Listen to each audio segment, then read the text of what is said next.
Greyson and Stephany met at art school, although they studied in different faculties. Greyson had been involved in music since childhood, which wasn't surprising given his creative family background. His father was a violinist at the Conservatory, and his mother taught children to play the piano at the music school. Greyson used to spend his spare time at his mother's music school, which was like a palace with its columns, beautiful staircase and mouldings.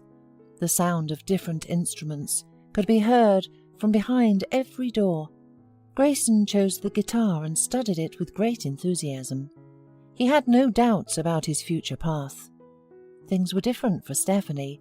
She grew up practically as an orphan with living parents. Her mother had abandoned her father, left Stephany to be raised by her grandmother, and moved to the capital. She was supposed to come back and raise her daughter after earning money for a few years, but she never returned.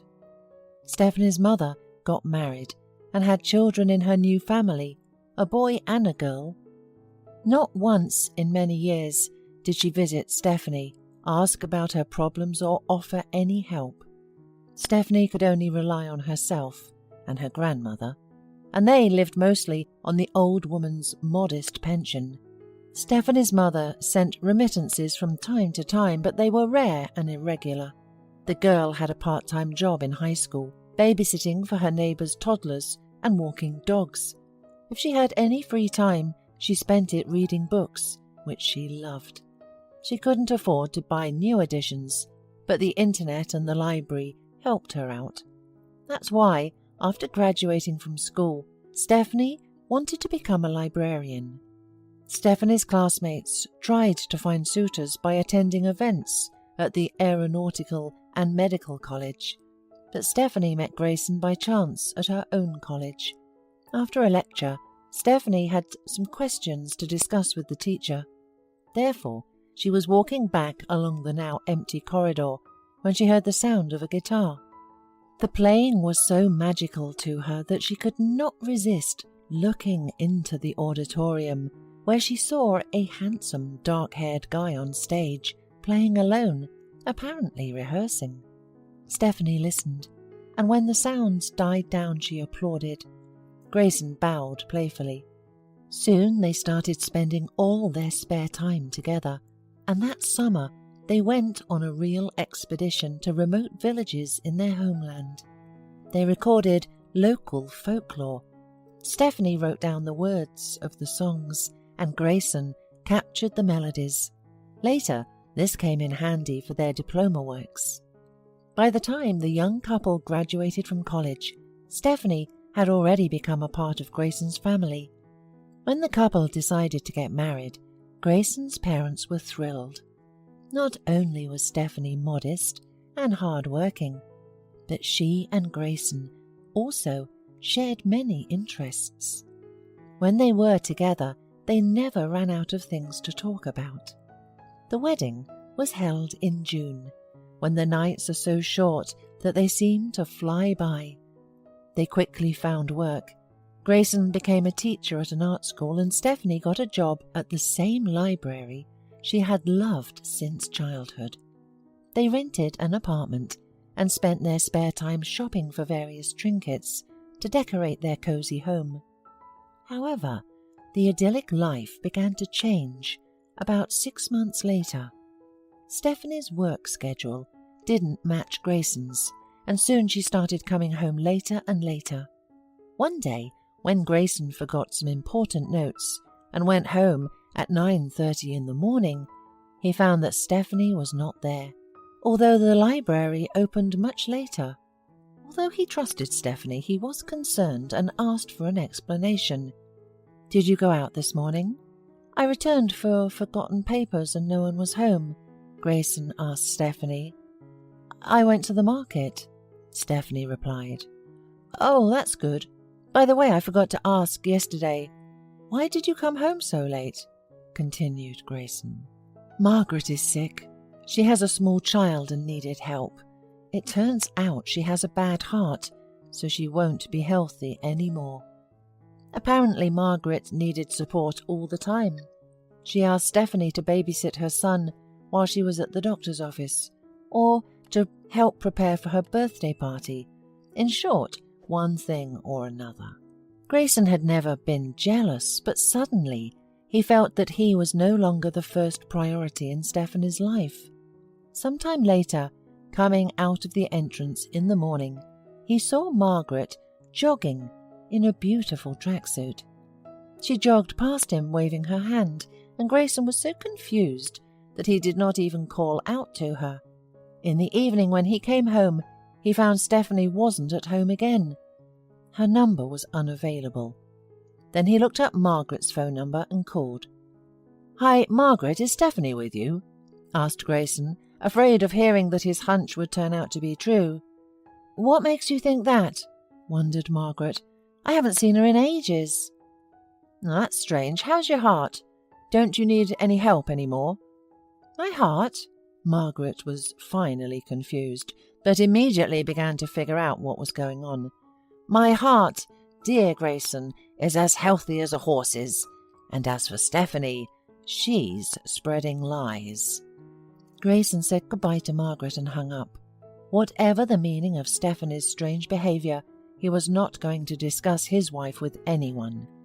He did not ask other acquaintances, did not say anything to his parents. He decided to follow his wife himself, to find out where she used to go.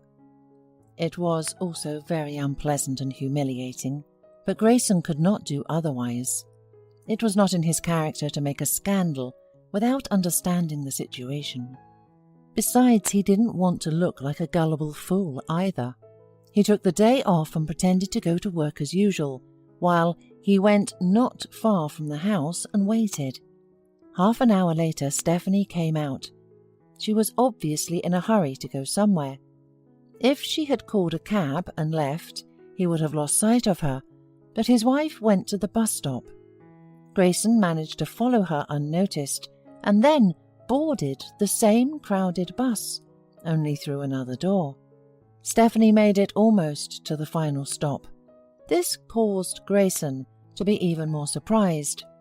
Why was Stephany in this practically suburban area? The young woman walked confidently down the road that led to the wooded area. Greyson had never been here before, but soon he saw a nursing home for people with disabilities in the distance. Stephany went inside. 20 minutes later, Greyson opened the front door and told the female guard on duty that he wanted to wait for his wife, Stephany. "Stephany is your wife," the woman said sympathetically. "I feel so sorry for her. She's so responsible and conscientious, putting in so much effort, but there's hardly any result." "What do you mean?" Greyson was confused. "I just got back from a business trip and I haven't had a chance to talk to her. I decided to come get her." "Well, her father is here. He was an alcoholic and he also had problems with his spine. Stephany is here from morning until night taking care of him." When she found out what had happened to her father, he had already been here for about a month, and bed sores had appeared. So she started washing him every day, lubricating the sore spots and taking him out for walks. Here they are, by the way, look. In the distance, Stephany appeared pushing a wheelchair with a thin elderly man who had an unhealthy bluish complexion that indicated chronic alcoholism. When she saw Greyson, she froze in place and turned pale. Her husband quickly approached her and asked, "Why didn't you tell me anything?" "How did you know?" Stephany babbled. "Were you following me? Did you think I was cheating on you?" Greyson squeezed her hand tightly and said, "Let's go outside and talk. Let me help you with the wheelchair." They settled down on a bench under a big tree in the large area surrounding the nursing home. The elderly man covered his eyes and soon dozed off. Tears streamed down her face when Stephany began to talk. "You see, I always knew that your family was different from mine.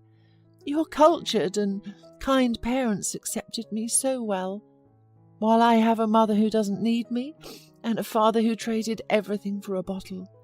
I was 100% sure that if your family knew I was the daughter of an alcoholic, They wouldn't have let you marry me."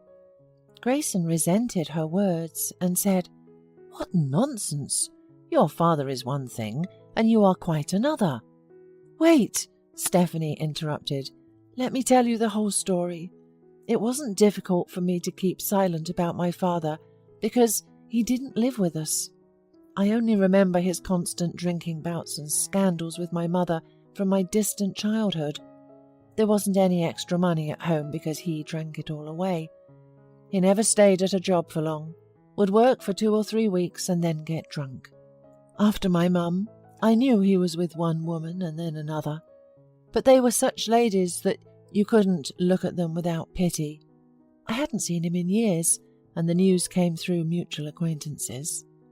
One day he was coming home at night. Some bandits took his money, beat him up badly and kicked his spine. I could have refused to take care of him, as he didn't pay alimony or help in any way. But I came and I saw him here alone, and I felt sorry for him." Greyson held his wife tightly and kissed her. After their walk, he helped his father-in-law to his room and into bed. Greyson realized that this room was like a second home to Stephany. Her cup was on the nightstand, and her slippers were under the bed.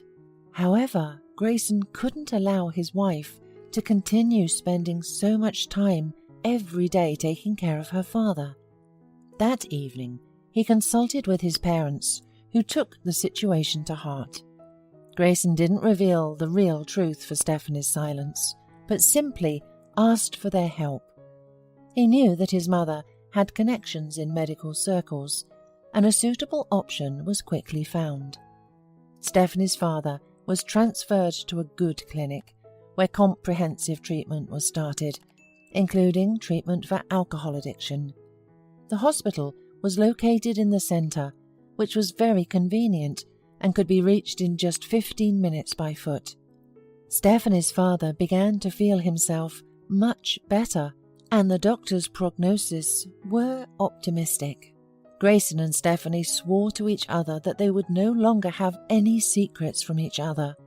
Her in-laws continued to treat Stephany with the same kindness, and she felt that she now had a strong family that would be with her in both sorrow and joy.